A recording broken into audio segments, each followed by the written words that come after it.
What's really good, YouTube? This is District 1, and today I'll be discussing the Yeezy Foam Runner, Ochre, as well as my experience on Yeezy Day. But before I get into it, make sure you hit the like button, subscribe button, and the notification bell for any updates. So out of the whole Yeezy Day experience, there were only two models I was really gunning for. It was the Turtle Dove 350 V1s as well as these foam runners. And I was very, very lucky to get these foam runners only because I wasn't actually working too hard. I somehow got exclusive access to copying either the mixed gray and sand pair as well as these ochre pairs. I was able to cop the size 6s. I was not able to cop the size 8s. And so I'm just left with these size 6s, I guess. But the overall copying was pretty seamless in my opinion. I was able to go in, get at least one pair, and get out. And that was exactly what I was looking for Yeezy Day. I wasn't willing to wait on Yeezy supply for 10 hours just to see if I was able to cop maybe a random 350 V2 or a 700. And so this was within my comfort zone. And so I was able to get these. However, coming out of Yeezy Day, there was considerable drama as to how the multi-hyphenate, my personal favorite multi-hyphenate, Ye, sound off on it. So let's talk about that in more depth.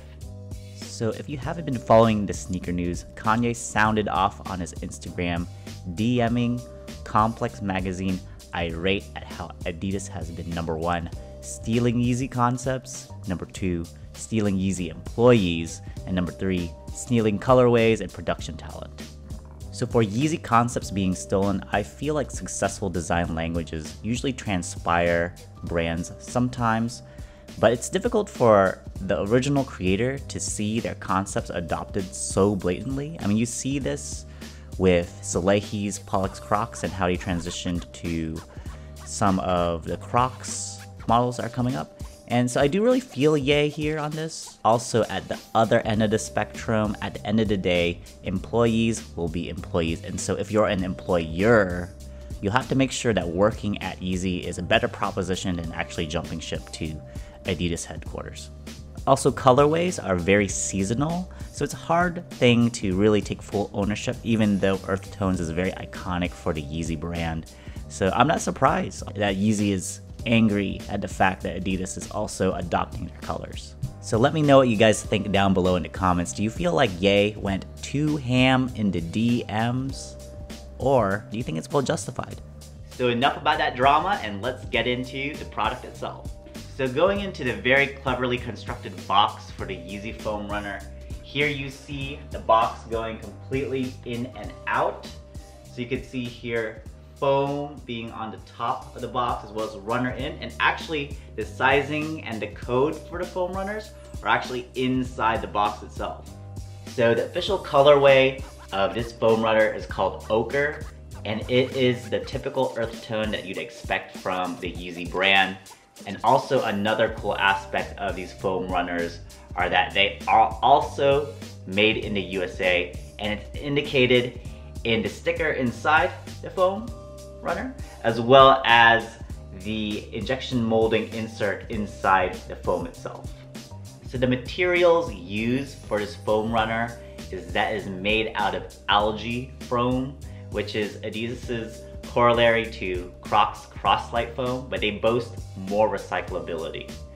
Inherently, foam clogs are already very recyclable based on their unibody nature. It's not a mixed material sneaker that you'd find in probably an Air Force One or an Adidas Superstar. And so when a person is trying to recycle a sneaker and it's made of one material, it just makes it that much more easy to recycle. And that's probably something that the Yeezy team was ideating when they were first thinking about this sneaker. They wanted something that was groundbreaking, but also something that is also sustainable. So props to them on that. So in terms of quality of this foam runner, it's what I would expect from an injection molded clog sneaker. The parting line throughout is pretty apparent. However, that actually blends in with the actual shoe. something very similar to my review of the Salehi Crocs Polluxes, where they also had a parting line all throughout the bottom of the sneaker, so nothing new here. In addition to that, there is a little bit of flashing in the through hole areas of the sneaker. There are a lot of through holes here, but that requires more in-depth inspection, and that's just me being nitpicky there. One of my biggest gripes of the sneaker, however, is that there's a huge gate vestige at the tip of the toe, and this is something that they probably could clean up, but I think that's in the limitations of the injection molding tool. So there's only so much you could do from an engineering standpoint here. So now let's get into fits. So the first fit that's up is a very tonal brown beige khaki ensemble. I really like that white t-shirt that's underneath that workwear jacket. And as you transition from the top down, you can see a change in tonality from a darker hue of tan to more of a beige to that ochre foam runner. So you see a very similar trend here with the brown or tan top, but what I see here that's different is that olive military green pair of parachute pants transitioning to the ochre foam runners. What's really in these days are those parachute pants, especially for women, and I think it does a very good job of funneling down to the really chunky foam runner. So very similar theme here, also with a very similar colored ochre-like top from CDG and a pair of brownish olive slacks transitioning to these ochre foam runners. And I really like this idea here where it's a very tonally blue color for the top as well as the aqua-like pants, and then a little pop of the earth tones with the foam runners. I really dig it. And here, this guy's very on theme here. You can see the sand color in the background kind of transitioning to the foam runners. I see what he's trying to do here. Also, you could see these, I don't know if it's a parachute or military cargo pants, but an olive pair of pants really fits well with this brown color for the clogs.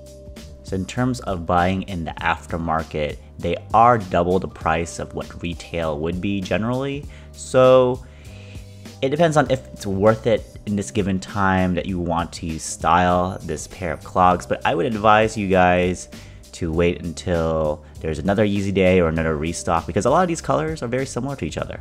There's a lot of shoes out there, and so I think it's not worth it this time. So the Yeezy Foam Runner is a silhouette that's very polarizing, but it also helps define what's really acceptable on feet. Even though there are more polarizing models from the Yeezy line, like the Yeezy 450 as well as the Yeezy Knit Runner, I would say that these foam runners, or this model in particular, very much straddles the line between commonality and quirky. And because of this model, I firmly believe that this allowed for Salehi Bembury to do his collab for the Crocs Pollux. And it's because of this model that other brands like Jordan, Converse, Asics, and even my favorite brand, New Balance, to dive into the clog wave. So in the end, I'd love to hear what you guys think. Do you guys think that clogs are a little bit too crazy for you, especially these foam runners? Or do you feel like you like to break necks and you want to be a little bit weird and strange out there? So let me know in the comments down below. I'd like to thank you guys for logging in.